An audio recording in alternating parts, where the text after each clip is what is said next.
أشهد أن لا إله إلا الله وحده لا شريك له وأشهد أن محمدا عبده ورسوله أما بعد فأعوذ بالله من الشيطان الرجيم بسم اللہ الرحمن الرحیم الحمدللہ ثم الحمدللہ۔ اللہ تعالیٰ نے خاص احسان اور فضل فرمایا اور رحم فرمایا۔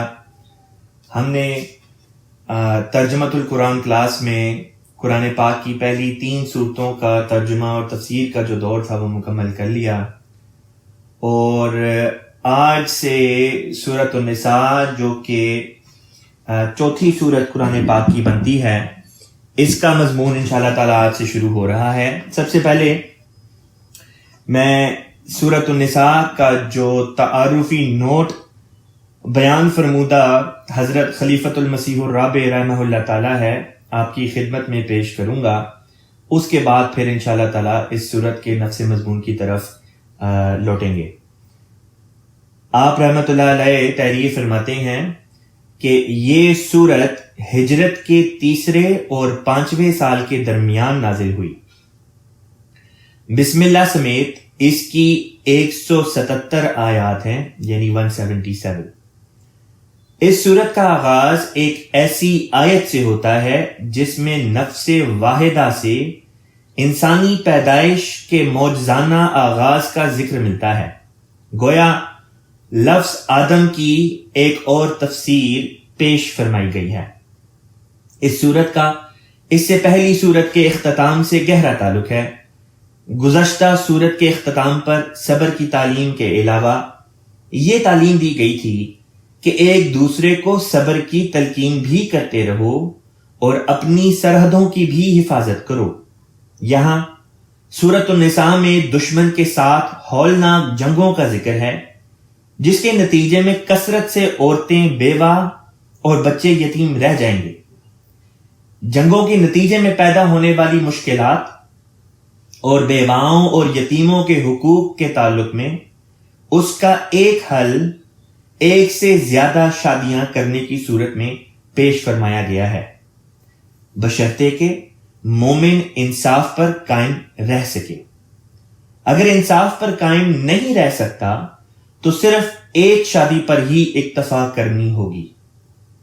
اس صورت میں اسلامی نظام وراثت کے بنیادی اصول اور ان کی تفصیل بیان ہوئی ہے۔ اسی صورت میں یہودیت اور عیسائیت کے باہمی رشتے کا ذکر اور حضرت عیسیٰ علیہ السلام کی بعثت کا ذکر اس طرح ملتا ہے کہ جب یہود نے اپنے سب عہدوں کو توڑ دیا اور سخت دل ہو گئے اور حضرت عیسیٰ علیہ السلام کو صلیب پر چڑھا کر مارنے کی کوشش کی، تو کس طرح اللہ تعالیٰ نے صلیب کے ذریعے حضرت عیسیٰ علیہ السلام کو قتل کرنے کی ان کی کوشش کو ناکام و نامراد فرما دیا، اور حضرت عیسیٰ علیہ السلام کا ان تمام الزامات سے بری ہونا ثابت فرمایا جو آپ پر اور آپ کی پاک دامن والدہ پر یہود کی طرف سے لگائے گئے تھے۔ اس صورت میں حضرت عیسیٰ علیہ السلام کی ہجرت کا بھی ذکر ملتا ہے، اور یہ پیشن گوئی مذکور ہے کہ اہل کتاب میں سے کوئی فریق بھی ایسا نہیں رہے گا جو حضرت عیسیٰ علیہ السلام کی صداقت اور آپ کی طبی وفات پر ایمان نہ لے آیا ہو۔ یہ پیش گوئی افغانستان کے رستے کشمیر میں آپ کی ہجرت کے ذریعے منوان پوری ہوگی۔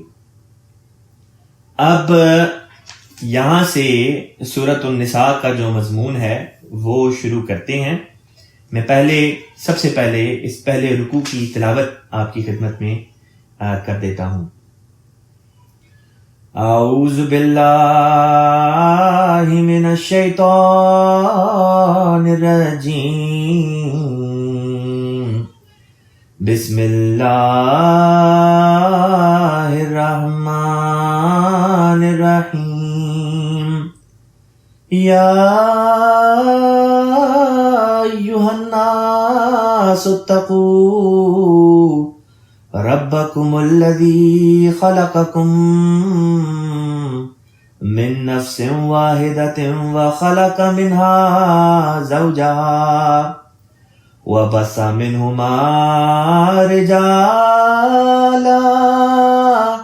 وبث منهما رجالا كثيرا ونساء واتقوا الله الذي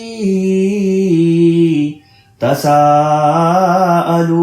به والأرحام ان اللہ کان علیکم رقیبا وآتوا اليتامى أموالهم ولا تتبدلوا الخبيث بالطيب ولا تأكلوا أموالهم إلى أموالكم إنه كان حوبا كبيرا وإن خفتم ألا تقسطوا في اليتامى فانكحوا ما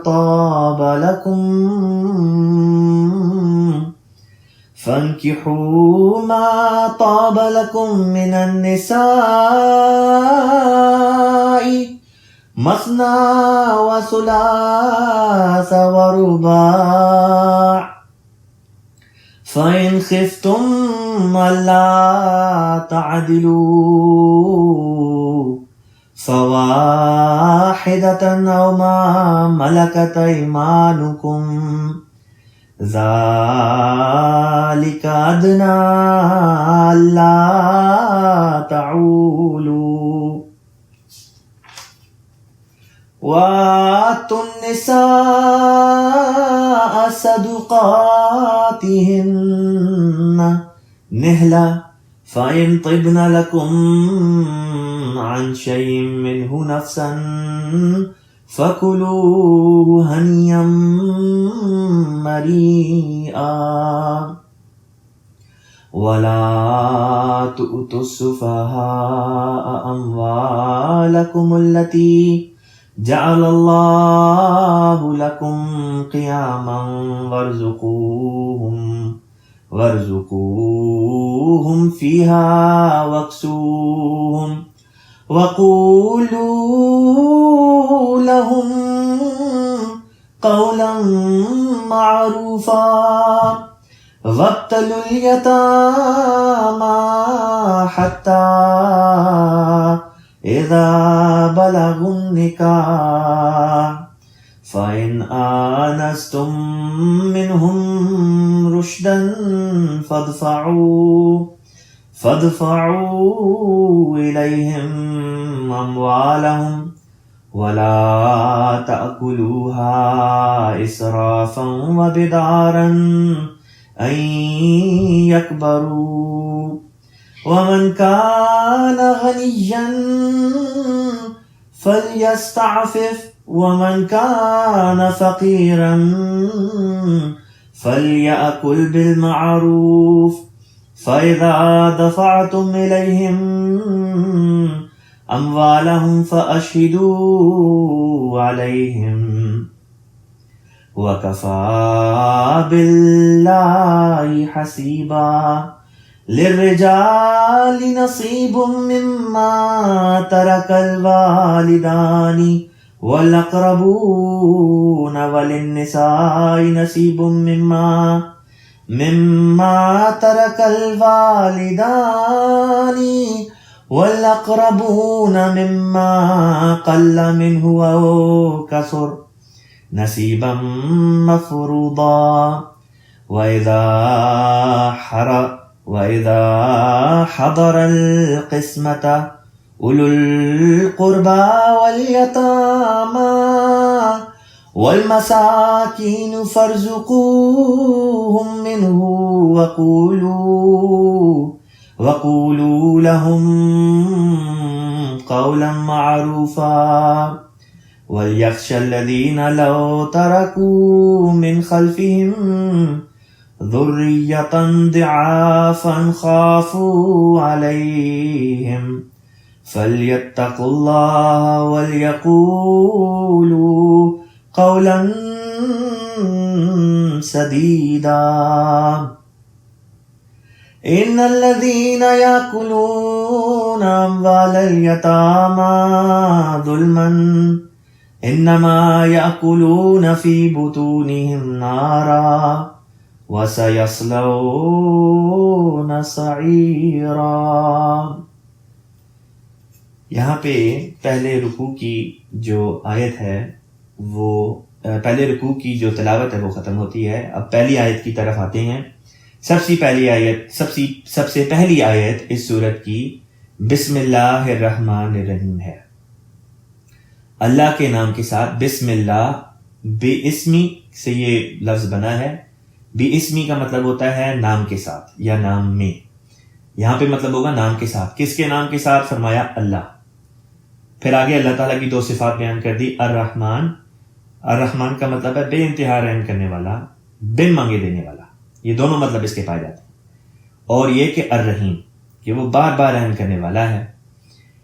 یہ جو آیت قرآن پاک کی ہر سورت کی پہلی آیت ہے سوائے سورہ توبہ کے، اس کی وجہ یہ ہے کہ رسول پاک صلی اللہ علیہ وسلم نے فرمایا کہ دیکھو، بسم اللہ ہر سورت کو سمجھنے کی کنجی ہے، یہ وہ چابی ہے جس کے ذریعے سے اس سورت کے مضامین کھلتے ہیں۔ اب سوال پیدا ہوگا کہ پھر سورہ توبہ سے پہلے کیوں نہیں؟ اس کی وجہ یہ ہے کہ سورہ توبہ در حقیقت اپنے سے پچھلی سورت ہی کا تتمہ ہے، اسی کے مضامین کو مزید آگے کھول کے بیان کرتی ہے اور اس کی تفصیلات اور جزویات کو بیان کرتی ہے۔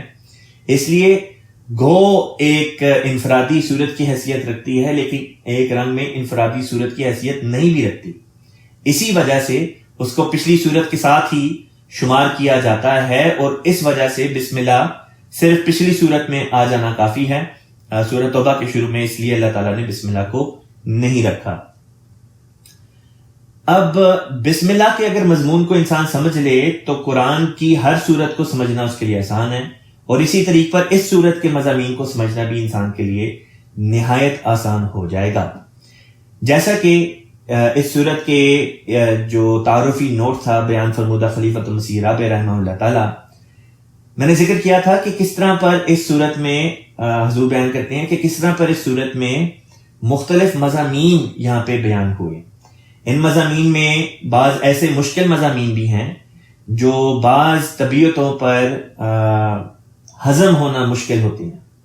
مثلا جس بات کی طرف میں اشارہ کر رہا ہوں ان میں سے ایک مسئلہ تو تعدد ازواج کا مسئلہ ہے، جو اس صورت کے بالکل شروع ہی میں اللہ تعالیٰ نے وضاحت کے ساتھ بیان بھی کر دیا، جس کی طرف ابھی انشاءاللہ تعالیٰ چند لمحات میں ہم توجہ کریں گے۔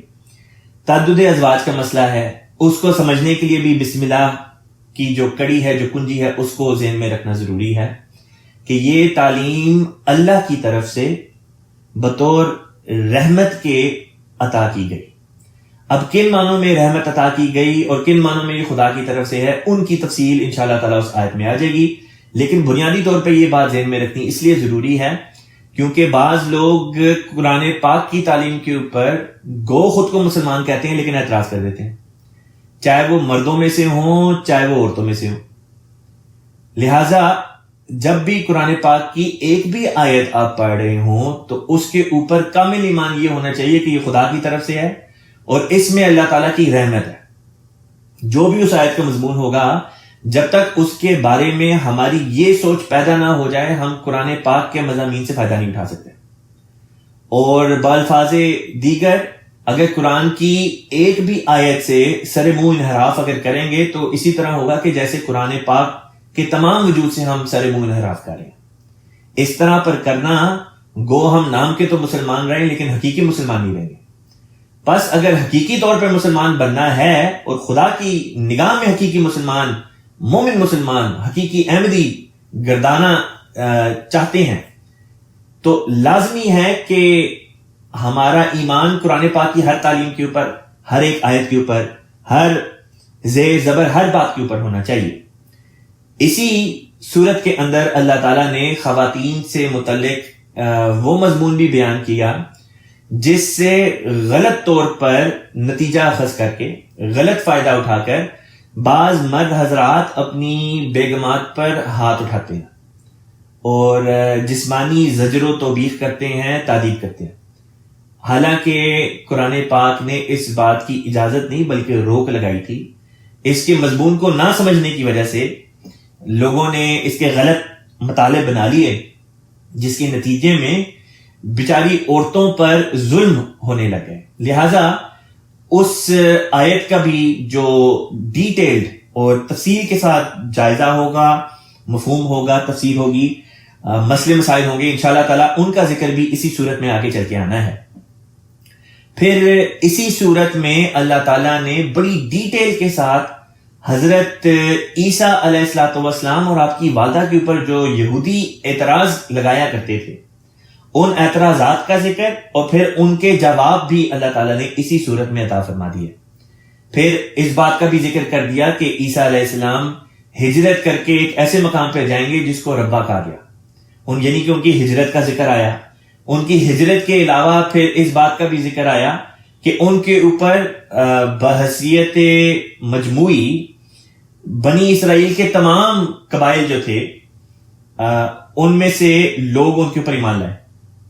حالانکہ تاریخی طور پر یہ بات ثابت شدہ ہے کہ فلسطین اور یروشلم کا جو علاقہ ہے، اس علاقے میں، یا جس کو اب اسرائیل کے نام سے موسوم کیا جا رہا ہے، بہرحال جو بھی اس علاقے کا نام ہے، اس علاقے میں حضرت عیسیٰ علیہ الصلوۃ والسلام کے وقت میں صرف 2 قبیلے یہودیوں کے موجود تھے 12 میں سے، باقی 10 قبیلے مشرق کی طرف بکھرے ہوئے تھے، اور ان تک بھی جانا حضرت عیسیٰ علیہ السلام کے لیے ضروری تھا۔ وہ 2 قبیلے جو عیسیٰ علیہ الصلوۃ والسلام کے وقت میں یروشلم اور فلسطین کے علاقے میں موجود تھے، ان دونوں قبیلوں میں سے بعض لوگوں نے عیسیٰ علیہ السلام کے اوپر ان کی بیعت کر لی اور ان کے اوپر ایمان لے کر آگے، یعنی کہ دونوں قبیلوں کی نمائندگی کر دی انہوں نے۔ اب باقی 10 قبیلوں کی نمائندگی تبھی ہو سکتی تھی یا تو وہ عیسیٰ علیہ السلام کے پاس آتے، یا دوسری بات یہ کہ عیسیٰ علیہ السلام ان کے پاس آتے۔ لہٰذا قرآن پاک نے یہ پیشن گوئی فرمائی کہ وہ قبیلے بھی ہدایت سے محروم نہیں رہیں گے، بلکہ ہر قبیلہ بنی اسرائیل کا جو ہے، یہود کا جو ہے، وہ سب کے سب جو ہیں، ہر قبیلہ یعنی اس میں سے لوگ عیسیٰ علیہ الصلوۃ والسلام کے اوپر ایمان بہرحال ان کی زندگی ہی میں لے آئیں گے، اور واقعتاً بھی پھر اسی طرح ہی ہوا، جیسا کہ قرآن، احادیث اور تاریخی کتابوں سے ثابت شدہ امر ہے۔ اب ہم پہلی آیت کے مضمون کو کھول کر بیان کر دینے کے بعد اب دوسری آیت کی طرف چلتے ہیں۔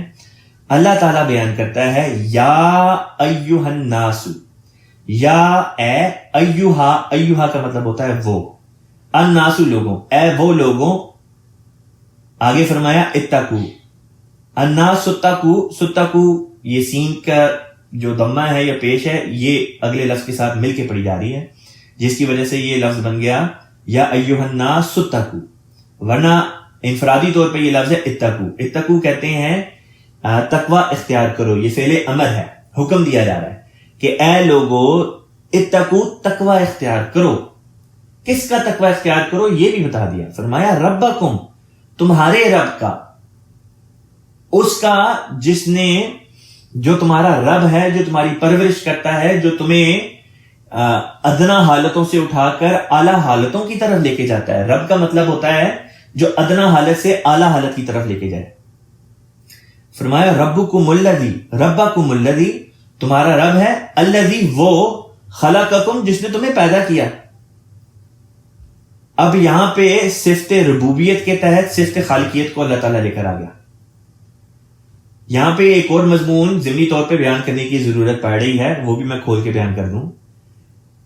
اللہ تعالیٰ کی 4 صفات ہیں جن کا ذکر سورہ فاتحہ میں آتا ہے، اور سورہ فاتحہ کو ام الکتاب کہا گیا، یعنی یہ پورے قرآن پاک کی ماں ہے، اور اس میں جو 4 صفات آئیں ان کو ام الصفات کہا گیا، یعنی وہ اللہ تعالیٰ کی ایسی 4 صفات ہیں جن کے نتیجے میں باقی تمام صفات پیدا ہوتی ہیں اللہ تعالیٰ کی۔ لہٰذا یہاں پہ سمجھا دیا کہ صفت رب کے تحت خدا تعالیٰ کی صفت خالقیت آتی ہے، یعنی کہ رب وہی ہے جو تخلیق بھی کرتا ہے، لہٰذا اس کی دلیل یہ دی کہ تم اے لوگو اپنے رب کا تقوی اختیار کرو جس نے خلقکم، تم کو پیدا کیا، تمہاری تخلیق کی۔ اب اس تخلیق کے مراحل کا ذکر، اول مرحلے کا اللہ تعالیٰ نے یہاں پہ ذکر کر دیا، فرمایا خلقکم من نفس، پیدا کیا تمہیں جان سے، واحدۃ ایک، یعنی تمہیں ایک جان سے پیدا کیا ہے۔ یہاں پہ نفس واحدہ کے لیے، نفس چونکہ مؤنث ہوتی ہے لہذا اس کی صفت بھی آگے مؤنث ہی بیان کی، فرمایا کہ تمہیں ایک جان سے پیدا کیا، وَخَلَقَ، اور پیدا کیا اس نے، منہا، اس مؤنث میں سے، یعنی اس نفس واحدہ میں سے، زوجہا، اس کا جوڑا، اس نفس واحدہ میں سے پیدا کیا۔ نتیجہ کیا نکلا اس کا؟ نتیجہ یہ تھا کہ وَبَثَّ، اور پھیلا دیا اس نے، منہما، ان دونوں میں سے، رجالن، مرد، کثیرن، بہت سے، ونساء، اور عورتیں۔ یہاں پہ اس آیت کے اس ٹکڑے کے کئی مطلب بنتے ہیں۔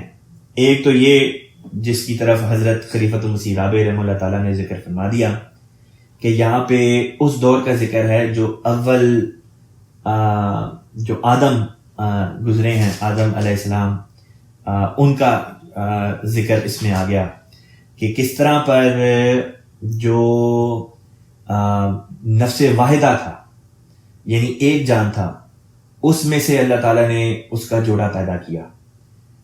یہاں پہ حضرت خلیفۃ المسیح ثانی رضی اللہ تعالیٰ عنہ بیان کرتے ہیں کہ یہاں پہ آدم علیہ السلام سے آدم نبی اللہ نہیں بلکہ وہ آدم مراد ہے جو سب سے پہلے انسان کے طور پہ بنایا گیا۔ اب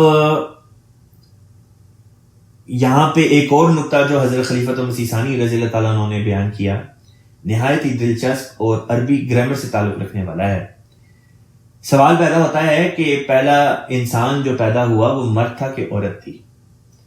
اور اکثر اوقات لوگ یہی سمجھتے ہیں کہ پہلا انسان جو پیدا ہوا وہ مرد تھا اور اس کی پسلی سے عورت بنائی گئی، حالانکہ کہیں پہ بھی قرآن پاک میں اللہ تعالیٰ نے یہ نہیں فرمایا کہ مرد کو اللہ نے پیدا کیا اور اس میں سے عورت کو پیدا کیا یا اس کی پسلی سے عورت کو پیدا کیا۔ ایک حدیث ہے جس میں ذکر آتا ہے، آپ صلی اللہ علیہ وسلم نے فرمایا کہ عورت کو مرد کی پسلی سے پیدا کیا گیا ہے، پس اس کو سیدھا کرنے کی کوشش نہ کرو ورنہ وہ ٹوٹ جائے گی۔ اب وہاں پہ یہ نہیں فرمایا کہ پہلی عورت کو پہلے مرد کی پسلی کی ہڈی سے پیدا کیا، بلکہ عمومی رنگ میں بات بیان کی کہ ہر عورت جو ہے وہ اپنے مرد کی پسلی کی ہڈی سے بنی ہے۔ پسلی کی ہڈی کا ایک بہت بڑا مقصد یہ ہوتا ہے کہ وہ اس پسلی کے پیچھے جو اللہ تعالیٰ نے عضو دیا ہے، جو آرگن ہے جس کو دل کہتے ہیں، اس کی حفاظت کرتی ہے۔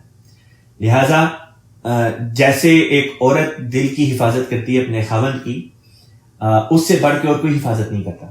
بس ساتھ میں یہ بھی سمجھا دیا کہ دیکھو اس کے اندر طبی طور پہ ایک کجی پائی جاتی ہے، اگر اس کو سیدھا کرنے کی کوشش کرو گے، اور یہ اس کا ناز و نخرہ ہے، اگر اس کو سیدھا کرنے کی کوشش کرو گے وہ ٹوٹ جائے گی، اس لیے یہ نہ کرنا۔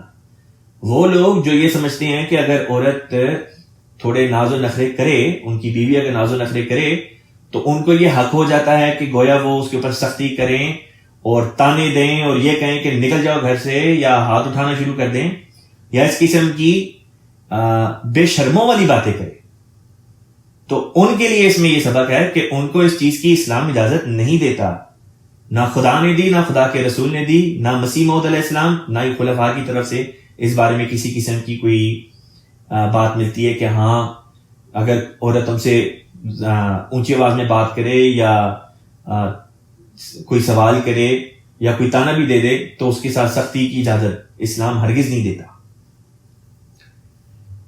جو نقطہ جس کی طرف میں اشارہ کر کے سمجھانا چاہ رہا ہوں وہ یہ ہے کہ یہاں پہ اللہ تعالیٰ نے جو عربی زبان میں اس قرآن کو اتارا کسی مقصد سے اتارا، کیونکہ اس زبان کی خوبصورتی میں ایک یہ بات بھی داخل ہے کہ ایک ایک لفظ اور جو پروناؤن جو ضمیر اللہ تعالیٰ استعمال فرماتا ہے اس سے ایک نئے نئے مضامین کھلتے چلے جاتے ہیں. لہٰذا یہاں پہ فرمایا کہ اللہ نے پیدا کیا تمہیں نفس واحدہ سے. اب نفس واحدہ ایک مؤنث ہے. آگے فرمایا وخلق منہا، اس مؤنث میں سے پیدا کیا.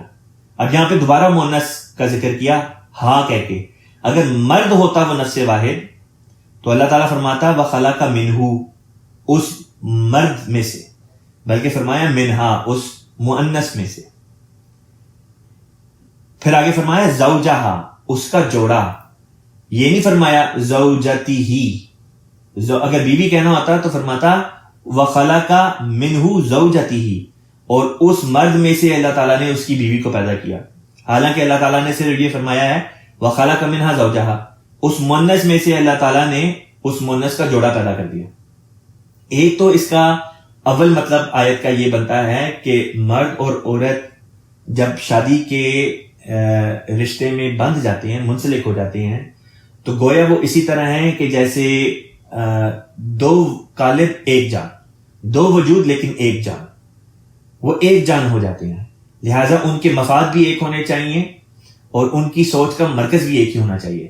جب تک شادی شدہ جوڑے کی سوچ کا مرکز اور ان کے مقاصد اور اسی طریقے سے ان کے مفاد ایک نہ ہو، تب تک اس قسم کی تب تک شادی کے جوڑے کامیاب نہیں ہوا کرتے، کیونکہ ان میں پھر ہمیشہ کسی نہ کسی بات کو لے کے جھگڑا چلتا رہے گا. خاوند ایک طرف رخ کرتا ہوگا تو بیوی دوسری طرف رخ کرتی ہوگی، خاوند ایک طرف چلتا ہوگا تو بیوی دوسری سمت میں چلتی ہوگی، خاوند ایک بات کرتا ہوگا تو بیوی اس کے مخالف بات کرتی ہوگی. بس جب تک میاں اور بیوی دونوں ایک سمت میں ایک ہی فریکوینسی کے اوپر نہیں آتے، تب تک وہ جوڑے کامیاب نہیں ہوا کرتے، وہ شادیاں کامیاب نہیں ہوا کرتی. یہ گر اللہ تعالیٰ نے اسی آیت کے اس ٹکڑے میں ہمیں سمجھا دیا کہ نفس واحدہ سے پیدا کیا ہے. بس اگر تو آپ چاہتے ہیں کہ آپ کی شادی بھی اس آیت کے مطابق ٹھہرے کہ نفس واحدہ والا مضمون آپ کے اوپر بھی صادق آئے، تو لازمی ہے کہ میاں اور بیوی میں کامل طور پر انڈرسٹینڈنگ ہو.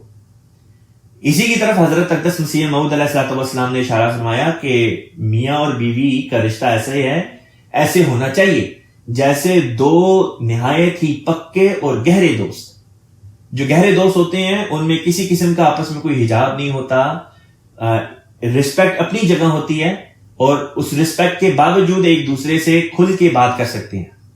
کوئی خوف نہیں ہوتا، کوئی خطر نہیں ہوتا، یہ بات نہیں ہوتی کہ یہ بات کی تو اس نے ناراض ہو جانا ہے یا یہ ہو جانا ہے یا وہ ہو جانا ہے. ایک دوسرے کی بات کو سمجھنے کا ایک پیمانہ دونوں میں موجود ہوتا ہے. یہ تو اول مطلب ہو گیا اس آیت کا. دوسرا مطلب جو ہمیں سمجھایا خلیفۃ مسیح ثانی رضی اللہ تعالیٰ عنہ نے، وہ گرامر کی روح سے یہ سمجھایا کہ اس آیت سے یہ پتہ چل گیا کہ غالباً جو پہلا انسانی وجود اللہ تعالیٰ نے تخلیق کیا وہ مؤنث تھی، وہ فیمیل تھی. اس سے یہ مسئلہ بھی ثابت ہو جاتا ہے کہ شروع میں جو اللہ تعالیٰ نے انسان پیدا کیے، مجھے یاد پڑتا ہے میں نے یہی مضمون حضرت آدم علیہ الصلوۃ والسلام کے قصے کے شروع میں بھی، سورہ بقرہ کے شروع میں یہ میں نے مضمون تفصیل سے بیان کر دیا تھا کہ کس طرح پر اللہ تعالیٰ نے پہلا انسان پیدا کیا. اور پہلا انسان جو تھا اس آیت سے پتہ چلتا ہے کہ وہ ایک فیمیل تھی، ایک مؤنث تھی، ایک عورت تھی، اور وہاں سے پھر نسل انسانی کا آگے آغاز ہوتا ہے. اور اللہ تعالیٰ نے یہ دو مطالب ہمیں سمجھا دیے. پھر یہ بھی فرمایا کہ دیکھو شادی کا نتیجہ یہ ہونا چاہیے کہ اس کے نتیجے میں اولاد پیدا ہو. وَبَثَّ مِنْهُمَا رِجَالًا كَثِيرًا وَنِسَاءً، کہ شادی تو ہوتی وہ ہے جس کے نتیجے میں کثرت سے اولاد بھی پیدا ہوتی ہے. اسی کی طرف رسول پاک صلی اللہ علیہ وسلم نے ایک اپنے ارشاد میں فرمایا کہ تزوج الولود الودود، ایسی عورتوں سے شادی کرو جن کے بطن سے تمہارے ہاں ڈھیر ساری اولاد ہو، تاکہ اپنی امت کی کثرت پر میں قیامت کے روز فخر محسوس کر سکوں. بس یہ جو بات ہے کہ وَبَثَّ مِنْهُمَا رِجَالًا كَثِيرًا وَنِسَاءً، اس میں یہ سمجھایا کہ شادی کی غرض یہ بھی ہے کہ اولاد کا حصول جو ہے انسان اس کی غرض کے لیے شادی کرے. اب آگے فرمایا وَاتَّقُوا اللَّهَ، اور تقوی اختیار کرو اللہ تعالیٰ کا، الذی وہ، تساءلون کا مطلب ہوتا ہے تم آپس میں ایک دوسرے سے مانگتے ہو، بھی اس کے ذریعے سے. یعنی اللہ کا تقوی اختیار کرو جس کے نام کے واسطے دے کر تم ایک دوسرے سے مانگتے ہو۔ والارحام، ارحام جو ہے یہ رحم کی جمع ہے جس کو انگریزی میں وومب کہتے ہیں، اور ارحام اسی کی جمع ہے۔ فرمایا رحموں کا بھی خیال رکھو۔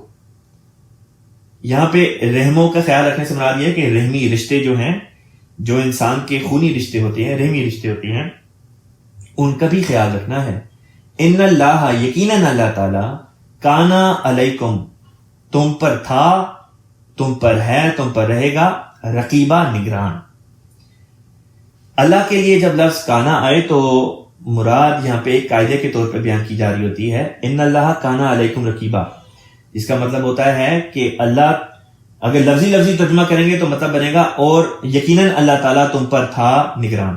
لیکن اللہ تعالیٰ کی نگرانی کا دور کوئی وقتی دور نہیں ہوتا، اللہ تو نگران ہمیشہ سے ہے، شروع سے لے کے آخر تک اللہ ہی نگران ہے۔ بیچ میں اور بھی اگر کسی کو خدا تعالیٰ وقتی طور پہ نگران بنا دے کسی قوم پہ، جس طرح نبیوں کو اللہ تعالیٰ اپنی قوموں پہ نگران بنایا کرتا ہے، تو اس کا مطلب یہ نہیں ہوتا کہ نبی نگران ہے اور اس وقت اللہ نگران نہیں۔ مراد یہ ہوتی ہے کہ اللہ تو ہے ہی ہے، لیکن اس وقت قوم پہ جسمانی طور پہ نبی بھی جو ہے وہ نگران ہو جاتا ہے، اور جب نبی کی وفات ہوتی ہے تو پھر سے دوبارہ قوم کی نگرانی جو ہے وہ اللہ تعالیٰ ہی کے جو ہے وہ چل رہی ہوتی ہے نظروں کے سامنے۔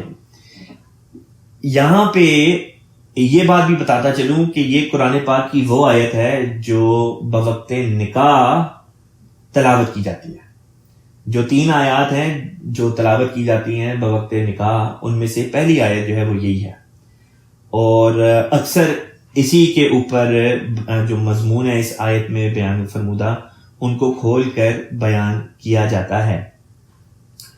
یہاں پہ مناسب معلوم ہوتا ہے کہ میں شادی کی اغراض کا بھی ذکر کر دوں کہ شادی کی وجوہات کیا ہوتی ہیں یا شادی کس غرض سے کی جاتی ہے، کیونکہ اگلا مضمون جو اب اگلی آیت سے شروع ہو رہا ہے اس کا بہرحال بڑا گہرا تعلق اس شادی کے مضمون سے شروع ہونے لگا ہے۔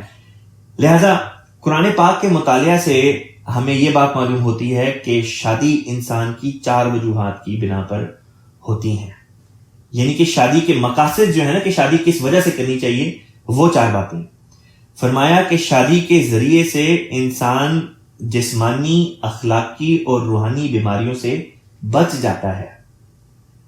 جسمانی بیماریوں سے اس طرح کہ بعض دفعہ بعض لوگ اگر شادی نہ کریں تو وہ پھر معاشرے میں بدی پھیلانے کا موجب بنتے ہیں، اور اس طرح پر خود بھی بیمار ہوتے ہیں اور بیماریاں لے کے پھر معاشرے کے اندر بھی پھیل جاتے ہیں۔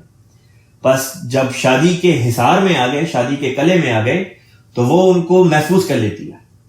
اور واقعتاً شادی شدہ انسان کے لیے جو لفظ قرآن پاک میں استعمال ہوا وہ محسن ہے، میم ہے صاد نون، محسن، اور اس کا مطلب بھی ہوتا ہے کہ جو حصار میں آ جائے، جو ایک قلعے کے اندر آ جائے۔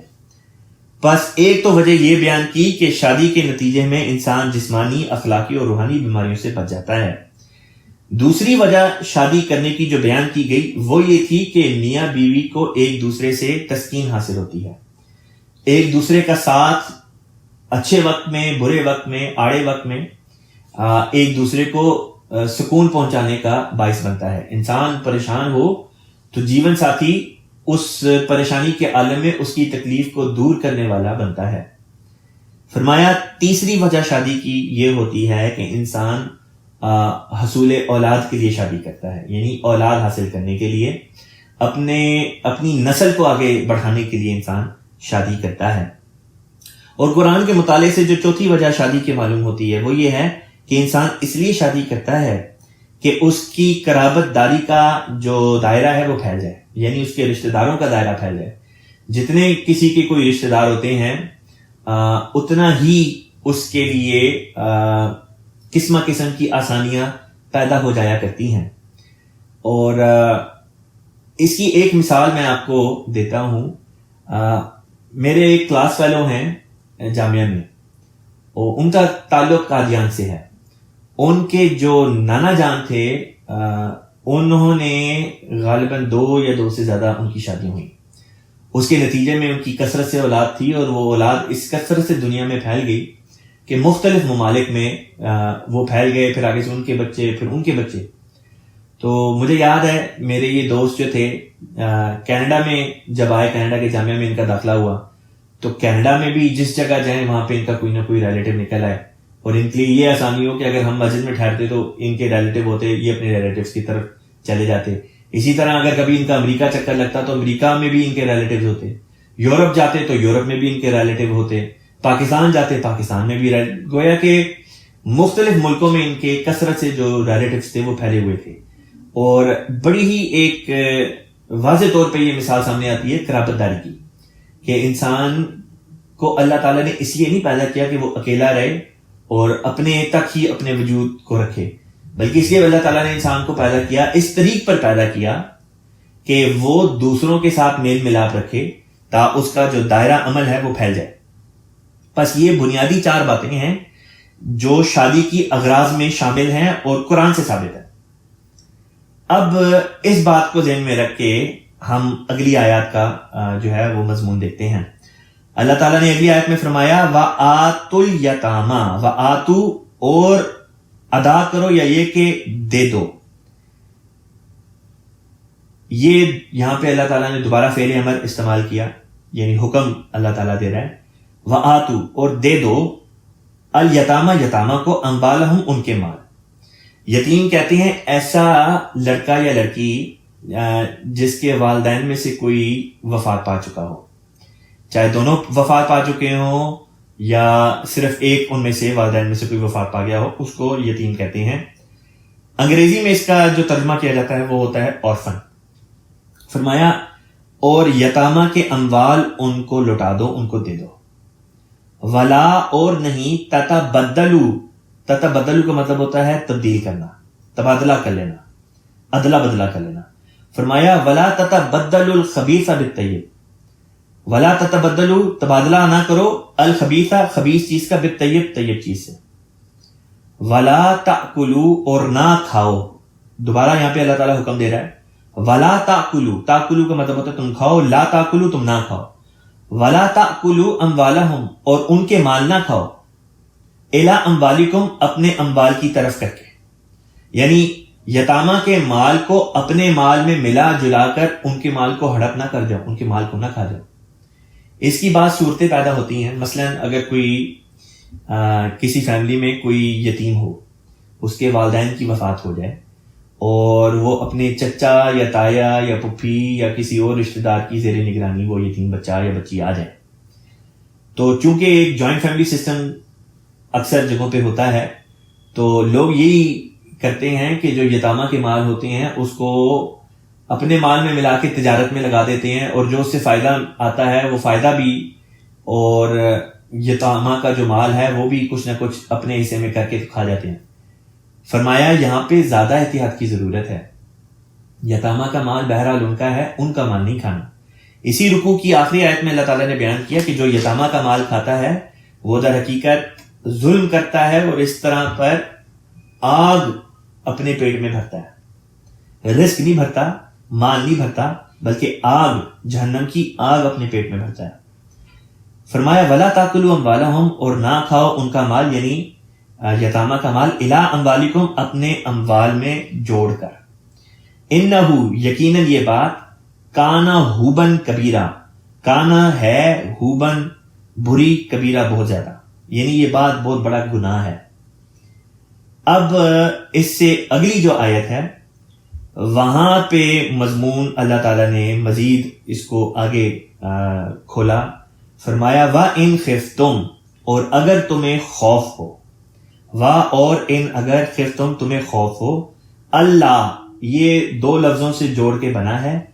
پہلا لفظ ہے ان جس کا مطلب ہوتا ہے کہ، اور دوسرا لفظ ہے لا جس کا مطلب ہوتا ہے نہیں. اللہ کے نہیں، تقسطو تم انصاف سے کام لوگے. قسط عربی زبان میں قاف 2 نقطوں والی سین توئے، قسط کہتے ہیں انصاف کو. اللہ تقسطو کہ تم انصاف نہیں کر سکو گے، فی الیتامہ یتامہ کے بارے میں، تو پھر کیا کرو.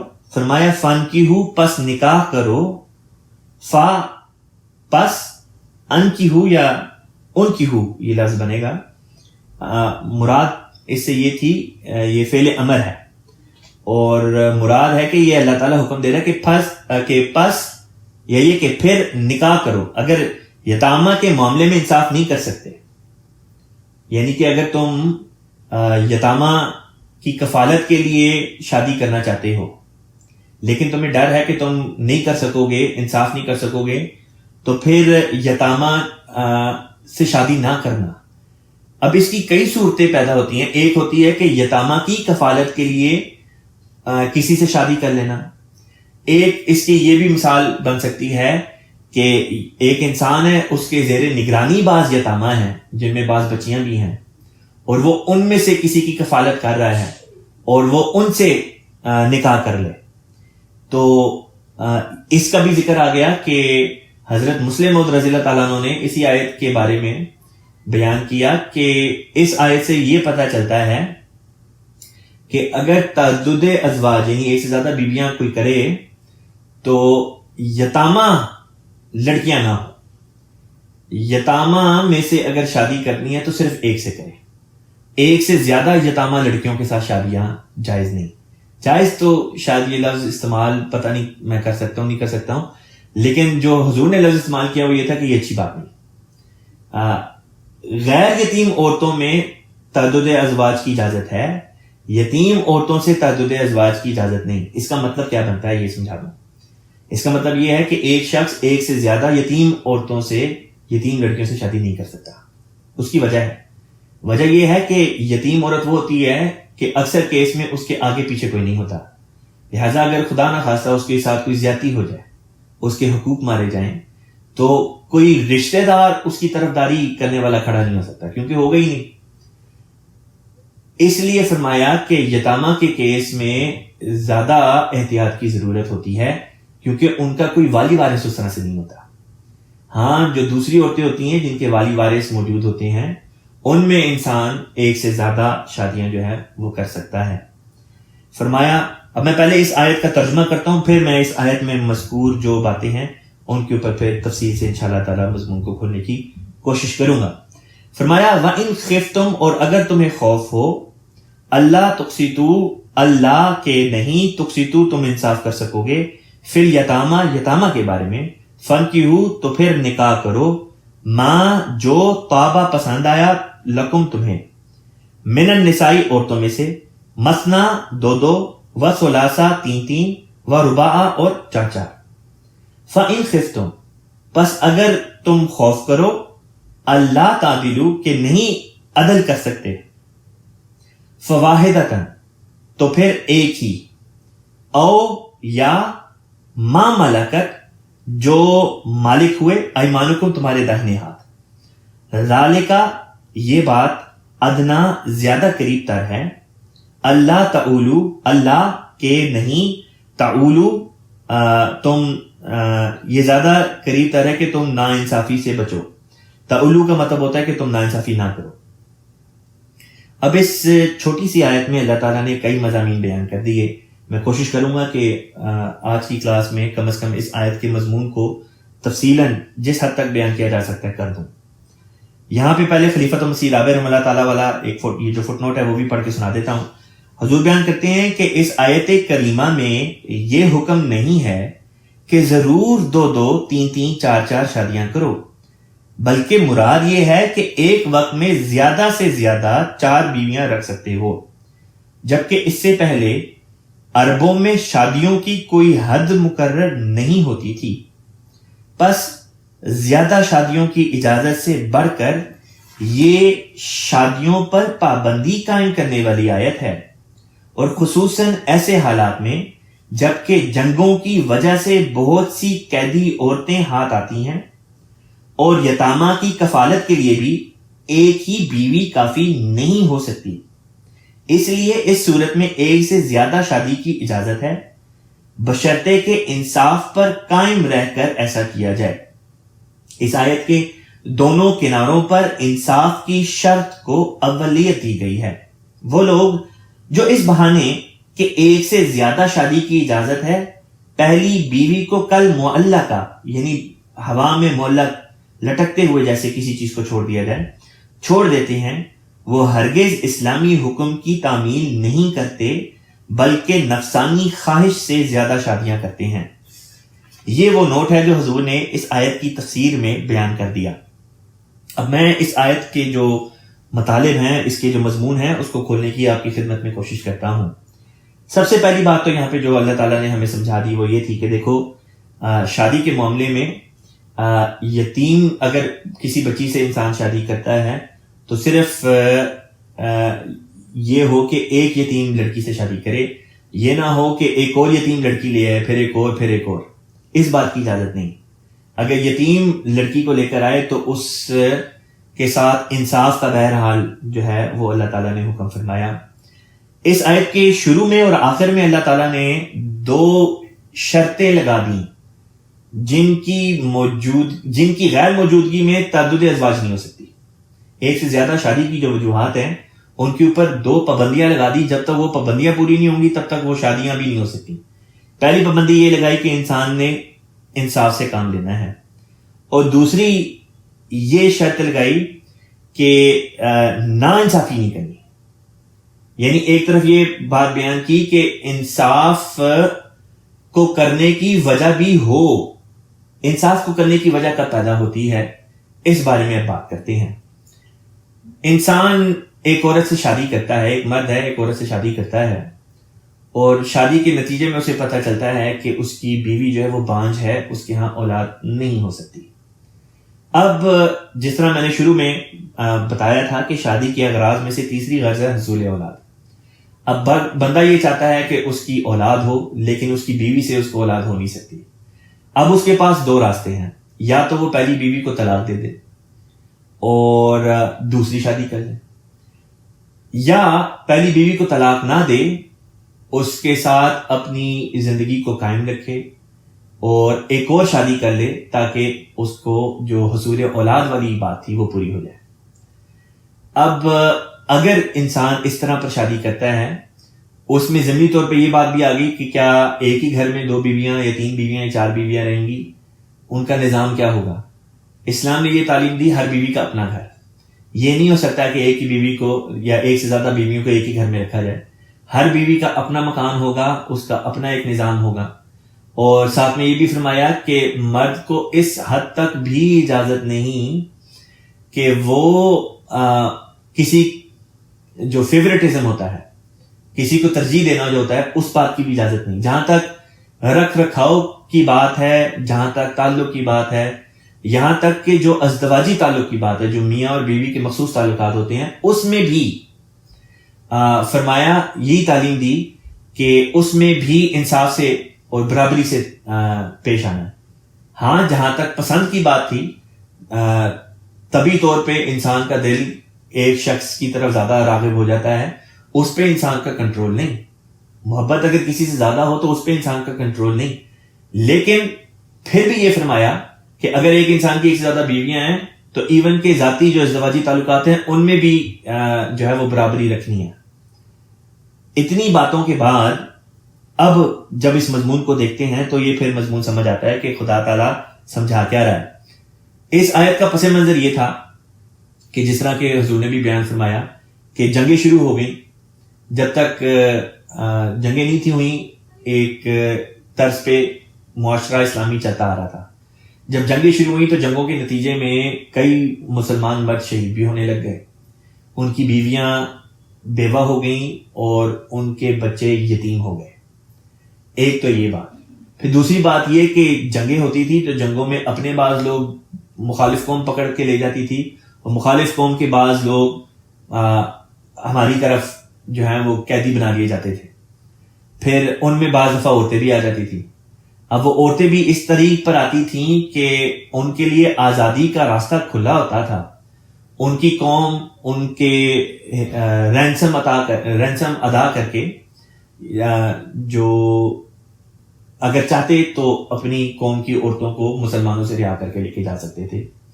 دوسرا طریقہ آزادی کا اسلام نے یہ رکھا کہ اگر ان کی قوم کے لوگ نہیں آتے اپنی عورتوں کو چھپانے کے لیے جو قیدی ہو گئی جنگ کے نتیجے میں، جنگ کے علاوہ قیدی بھی نہیں بنائے جا سکتے، صرف جنگی خونی جنگ جس میں خون بہا جائے اسی کے نتیجے میں یہ جنگی قیدی بنائے جاتے ہیں۔ لہٰذا یہ نہیں ہو سکتا کہ آپ کسی جگہ پہ اٹیک کریں اور وہاں پہ کوئی جنگ بھی نہ ہو اور وہاں کی عورتیں جو ہیں یا مرد جو ہیں ان کو غلام بنا دیں. اس بات کی اجازت بھی نہیں. صرف ایسی جنگوں میں قیدی بنانے کی اجازت تھی جس میں باقاعدہ خون ریزی ہو اور خدا کا نبی موجود ہو. تو اس طرح پر جب جنگیں ہوئیں، جیسے غزوہ بدر تھی، غزوہ احد تھی، غزوہ احزاب تھی و دیگر جنگیں، ان کے نتیجے میں لازمی طور پہ مخالف قوم کی بعض عورتیں بھی جو جنگ میں شرکت کرتی تھیں، جب پکڑی جاتی تو وہ اب مسلمان حکومت کے تحت آ جاتی. اب پہلی آزادی کا ان کا طریقہ یہ تھا کہ ان کے اپنے قوم والے آ کے ان کو آزاد کرا لیں. اب اگر وہ نہیں آتے، ان کی قوم ادائیگی نہیں کرتی، ان کے اپنے گھر والے بھی آ کے رینسم نہیں دیتے آزاد کرانے کے لیے. پھر تیسرا راستہ یہ بھی نکلتا تھا کہ مسلمان حکومت بطریق احسان ان کو رہا کر دے. اگر کسی وجہ سے مسلمان حکومت نہیں رہا کر سکتی تو زکوٰۃ کے پیسوں میں سے ان کی رہائی کا انتظام کر دیا جائے. اگر زکوٰۃ کے پیسے بھی نہیں ہیں جس کی وجہ سے رہائی کا انتظام ہو سکے تو پھر اگلی راہ ان کی آزادی کی ہوتی تھی کہ پھر وہ عورتیں خود اپنی آزادی کا مطالبہ کریں اور کہیں کہ ہم آزاد رہنا چاہتی ہیں اور ہمیں آزاد کر دو، اور بدلے میں یہ کہ ہم نوکری کر کے کوئی یا بزنس کر کے کوئی ہم اپنی آزادی، اور یہ صرف عورتوں کے لیے نہیں ہے، مردوں کے لیے بھی حکم تھا کہ ہم اپنی آزادی خرید لیتے ہیں. اس کو عربی میں مکاتبت کہتے ہیں. اب ایک عورت ہے، نہ اس کے اپنے ہم قوم آ کے چھڑاتے ہیں، نہ گھر والے آ کے چھڑاتے ہیں، نہ کسی وجہ سے مسلمان حکومت اس کو رہا کر سکتی ہے بطریق احسان، نہ زکوٰۃ کے پیسوں سے اس کی رہائی کے لیے پیسے دیے جا سکتے ہیں، اور نہ ہی وہ عورت خود مطالبہ کرتی ہے کہ ہاں جی میں اپنی آزادی خود خریدنا چاہتی ہوں، مجھے مکاتبت کا موقع دیا جائے. اب اگر وہ یہ تمام باتیں موجود ہونے کے باوجود بھی آزاد نہیں ہونا چاہتی تو بالفاظ دیگر وہ جس گھرانے میں اس کو رکھا گیا وہ وہیں پہ رہنا چاہتی ہے. اب ایسے گھرانے میں اگر اس کی شادی نہیں ہوتی تو لازمی طور پہ اس کا نتیجہ یہ نکلے گا کہ پھر وہ معاشرے میں جا کے گند پھیلائے گی. لہٰذا تعدد ازواج کی ایک یہ صورت بھی بن گئی. پھر ایک صورت تعدد ازواج کی جو میں نے بیان کی وہ یہ تھی کہ جنگوں کے نتیجے میں مسلمانوں کی عورتیں بیوہ ہوتی تھیں کیونکہ مسلمان مرد شہید ہو جاتے تھے. پھر بیواؤں کو اگر اسی طرح چھوڑ دیا جائے اور ان کا کوئی والی وارث نہ ہو، ان کی کوئی کفالت کرنے والا نہ ہو، تو پھر وہ اپنا زندگی کا گزارا کس طرح کریں، ان کا رہن سہن کس طرح ہو. پھر بعض کیسز میں صرف عورت ہی بیوہ نہیں تھی ہوتی بلکہ عورت کی بیوہ ہونے کے ساتھ بچے بھی ہوتے تھے جو یتیم ہو جاتے تھے. پھر ان یتامہ کی کفالت کون کرے؟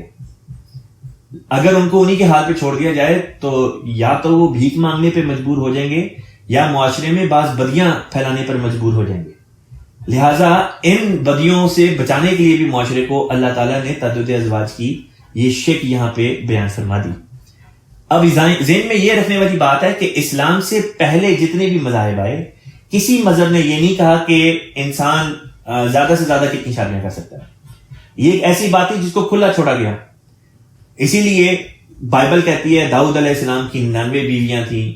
ہندو مذہب کا مطالعہ کریں تو پتہ چلتا ہے حضرت رام چندر علیہ السلام جو گزرے ہیں ان کے والد صاحب کی 1 سے زیادہ بیویاں تھیں.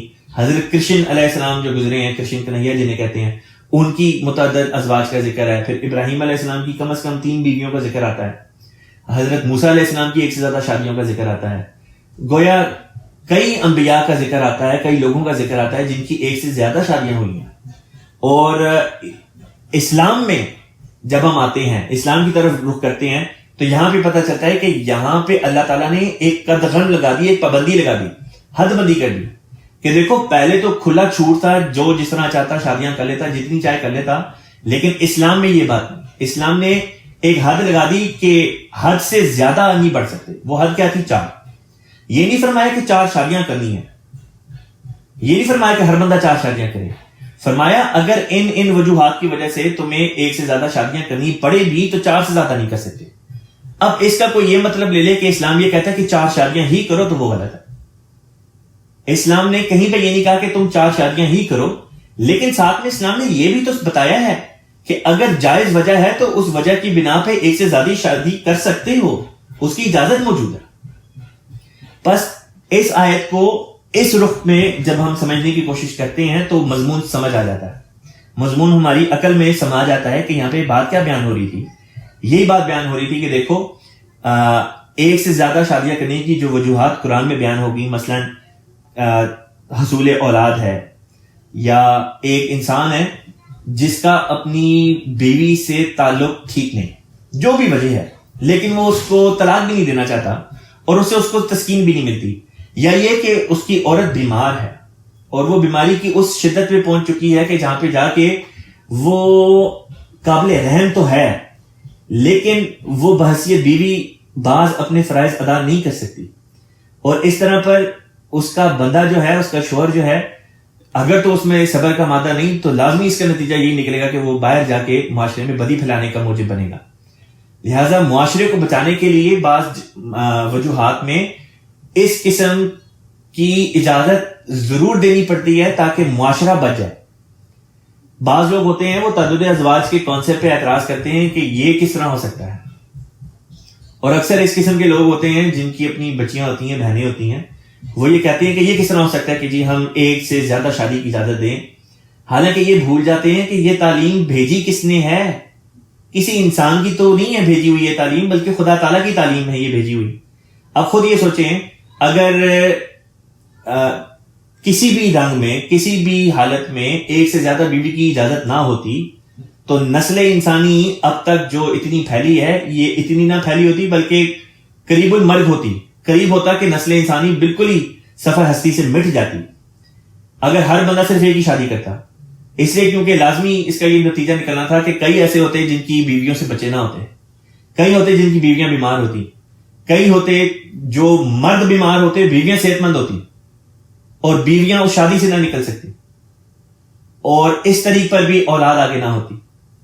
پس تعدد ازواج کے مسئلے کو صحیح طریق پر نہ سمجھ کر ہندوؤں میں بھی قسم قسم کی غلط قسم کی اور نہایت ہی غلیظ قسم کی روایات قائم ہو گئی۔